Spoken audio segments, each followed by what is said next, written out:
tashmë të ligjit dhe të drejtësisë, por edhe temave që lidhen me ligjin dhe drejtësinë. Jemi sërish së bashku tek rubrika Zonja Drejtësi për të folur kësaj radhe, pak më shumë për martesën. Çfarë është martesa sipas ligjit? Kush mund të lidh martesë dhe cilat janë ato kushte të cilat duhet të plotësohen? A kanë obligime bashkëshortët martesor ndaj njëri tjetrit? Për gjitha këto flasim së bashku me Afet Mamutin, i cili është profesor në universitet, është civilist dhe na tregon pak më shumë. E ndjekim bisedën.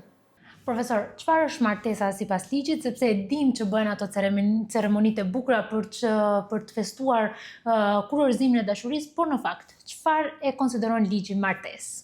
Atëherë, bazuar në dispozitat e ligjit për familje, këtu për dallim nga ligjet e tjera, legjislacionet e vendeve të tjera, ligji jonë përjep edhe për kufizimin e martesës, ku thotë se martesa është një bashkësi ligjore ndërmjet një burri dhe gruaje, të cilët me vullnetin e lirë të tyre e kryejnë këtë bashkësi.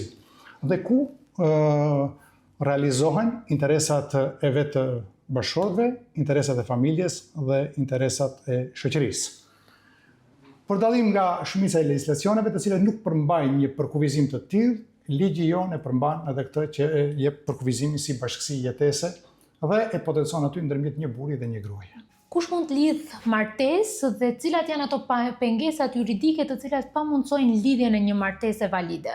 Me që kjo pyetja ka dy nënpyetje, në fakt është kush mund të lidh martesë. Martesë mund të lidhin të gjithë qytetarë, në fakt të gjithë njerëzit, sepse martesa është e drejtë e njeriut. Do të thotë edhe ato që kanë shtetësi, edhe ato që nuk kanë shtetësi, edhe që kanë shtetësi të vendeve të tjera, të gjithë duke i plotësuar kushtet të cilat i parashël ligji. Tani, si rrethana të cilat si kushte që duhet të plotësojnë ato, janë kushtet pozitive për të hyrë në martesë. Dhe thotë, në martesë mund të hyjnë apo mund të lidhin burri dhe gruaja, me vullnetin e tyre të lirë, duke e lidhur, duke e shprehur këtë vullnet përpara organit kompetent. Normalisht vullneti patjetër është si element konstitutiv i kësaj, bashkë me pjesën tjetër që thotë se vetëm ndërmjet një burri dhe një gruaje, dhe kjo është e rezervuar ekskluzivisht për gjinitë e kundërta, sepse legjislacioni i Maqedonisë e përjashton lidhjen e martesës në gjini të njëjtë. Thotë kjo është si kusht pozitiv që duhet të plotësohet ndërmjet burrit dhe gruas, vullnetin edhe forma që është si kusht. Si pengesa martesore, ndonjëherë ato i kualifikojmë si rrethana negative, si kushte negative, të cilat nuk duhet të ekzistojnë me rastin e lidhjes së martesës. Sepse po që sa ato do të ekzistonin në momentin e lidhjes së martesës, ajo martesë do të ishte e pavlefshme. Aty kategorizohen në 5 grupe kushtet për këto pengesat martesore. Ne një kemi martesën ekzistuese. Që do të thotë, palët të cilët kanë të lidhur në një martesë, ata nuk mund të lidhin martesë të dytë pas zgjedhur ose pa pushuar martesa e parë. Martesa ekzistuese ka qenë që nga e drejta romake. Vlen edhe sot e kësaj dite. Të gjitha vendet perëndimore e njohin vetëm martesën monogame apo monogamin si formë të lidhjes së martesës. Kjo nuk nënkupton që palët nuk mund të lidhin martesa të tjera. Mund të lidhin, por duke zgjidhur apo duke pushuar martesa paraprake. Martesa mund të pushon në forma të ndryshme.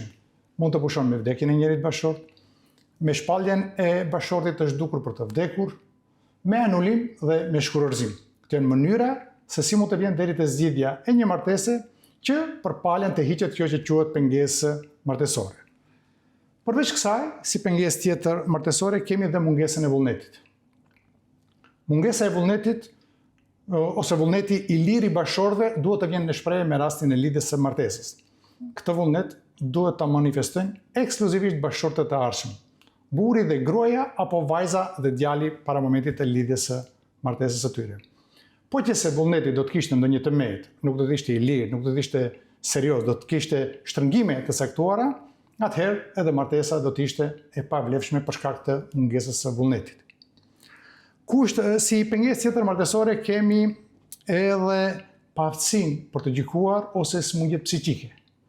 Atje dispozita e ligjit ka bërë një kualifikim pak më të zgjeruar dhe thotë nëse personi ka ndonjë smundje psiqike ose ka ngecje në zhvillimin e tij psiqik, atëherë në këto raste kjo do të ishte një pengesë martesore. Dhe në atë nën të asaj dispozitet e ligjit është vu edhe një shkallë fikse e koeficientit e inteligjencës, thot nuk duhet të jetë nën 36 gradë. Sepse po të ishte ndër atë, thot ai nuk është i aftë të kupton të drejtat dhe detyrat që dalin nga martesa. Dhe si rezultati i kësaj nuk i lejohet që ai që të lidh martesë, sepse kjo do të ishte një pengesë martesore. Tjetër pengesë martesore është edhe gjinia. Gjinia, si lidhje ndërmjet dy ose më shumë personave, pavarësisht është gjini gjaku, është gjini krushtie, apo është gjini civile ose e birësimit, të gjitha këto forma paraqiten si pengesë për lidhjen e martesës. Te gjinia e gjakut, aty shkon në vit të drejtë në pakufi, ndërsa kur jemi tek vija e tërthort, deri tek shkalla e 4. Vetëm për të sqaruar një dijes, shkalla e 4 çfarë nënkupton? Është djali, agjës, vajza agjës apo edhe më tutje? Shkalla e 4 nënkupton pikërisht këtë që thuhet në vit të tërthort, do të thotë kur ato kanë një kryeprind të përbashkët, jemi me kushrit e parë, ose thënë ndryshe, djali ose vajza e agjës, e dajës, e tezës, e hallës. Deri këtu shkon pengesa martesore që e ka vu si limit ligji.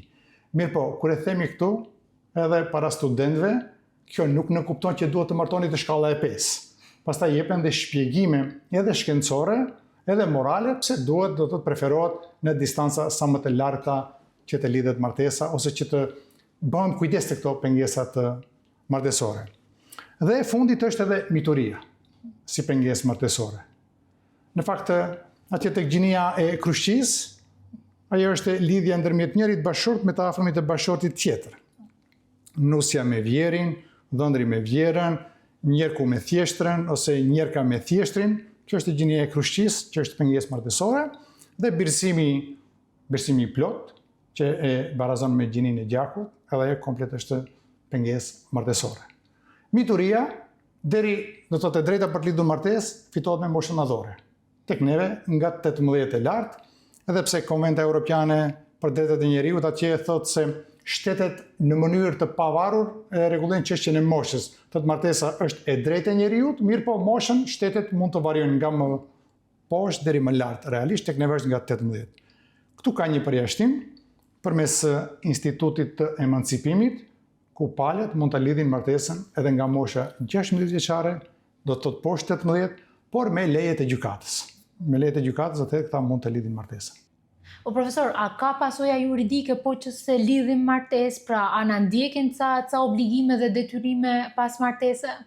Në fakt, ai ndryshimi i statusit nga të qenët beqare në i martuar ose e martuar, normalisht pasjell edhe pasoja të tjera. Pasojat e tjera në kuptimin e të drejtave dhe detyrave që lindin për ato dhe për anëtarët e tjerë. Por fillimisht ndërmjet vetë bashkëshortëve të arshëm. Këtu doktrina ose teoria e një korpus të drejtave dhe detyrave për të cilët bashkëshortët mund të bëjnë marrëveshje dhe një pjesë të drejtave dhe detyrave për cilët ata nuk mund të bëjnë marrëveshje. Ata nuk mund të bëjnë marrëveshje në lidhje me çështjen e barazisë së palëve. Palët janë absolutisht të barabarta, sikurse burri edhe groja para martese, gjatë martese, pas martese, në pikpamje të drejtave dhe detyrimeve. Përveç barazisë është çështja e besnikërisë bashkëtorë. Do të thotë, teoria, doktrina kërkon që bashkëshortët të rinë besnik njëri tjetrit. Pastaj është liria në zgjedhjen e punës dhe profesionit. Bashkëshortët nuk kanë të drejtë që t'ia kufizojnë njëri tjetrit se çfarë do punoni nesër ose në çfarë profesioni do ushtron në varësi të përgatitjes profesionale që ka njëri bashkëshort. Çështja e respektit dhe përkrajes edhe e paraqet te pjesa e detyrimeve për cilët ata nuk mund të bëjnë marrëveshje dhe jo më pak e rëndësishme edhe pse e fundit, por si e veçanta është edhe jetesa e përbashkët e bashkëshortëve. Nuk mund bashkëshortët që të lidhin martesë edhe të thojnë ne nuk jetojmë bashkë. Elementi i bashkëjetesës duhet ta përcjellë martesën nga fillimi deri në fund.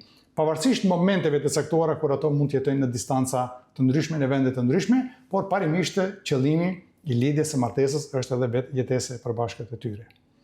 Pjesa tjetër që ka të bëjë me drejtat dhe detyrat për cilët ato mund të bëjnë marrëveshje, është çështja e administrimit të pasurisë së përbashkët, për shembull, ose të menaxhimit të punëve brenda shtëpisë, mund të bëjnë marrëveshje në lidhje me lindjen e fëmijëve, në lidhje me numrin e fëmijëve që do të lindin, në lidhje me mënyrën e zënies së fëmijëve, mund të bëjnë marrëveshje në lidhje me vendbanimin ose vendqëndrimin, ku do të jetojnë në shtëpi, në banesë, në këtë qytet, në atë qytet ose në shtet tjetër, në lidhje me shtetësinë, nëse ata janë nga vende të ndryshme, përsëri mund të bëjnë marrëveshje se shtetësinë e cilit vend do ta mbajnë ose nga cilat do heqin dorë.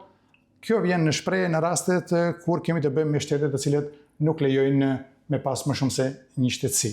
Prandaj, kur flasim për drejtat dhe detyrat pas martese, kemi kategorinë e parë tek të cilët ata nuk mund të bëjnë marrëveshje dhe pjesa e dytë është ata të cilët mund të bëjnë marrëveshje. Një çështje tjetër për cilën ata mund të bëjnë marrëveshje është edhe çështja e mbiemrit. Cilat janë zgjidhjet ligjore që parashef dispozita e ligjit. Kur jemi te çështja e mbiemrit, parashihen 4 alternativa.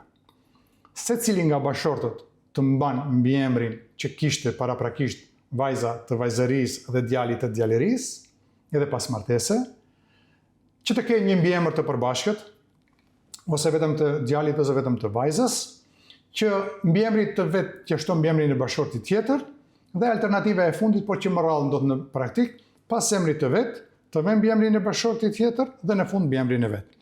Këto janë 4 alternativat, të cilat ligji i ka mundësuar që bashortët me marrëveshje të diskutojnë dhe të vendosin në momentet e fundit. Profesor, pasi që të lidhet martesa, a kanë të drejta partnerët martesor ndërmes vete? Absolutisht po. Do të thotë që nga momenti i lidhjes së martesës lindin të drejta dhe detyra. Të drejta dhe detyra që duhet i konsumojnë këto që i përmendëm më herët.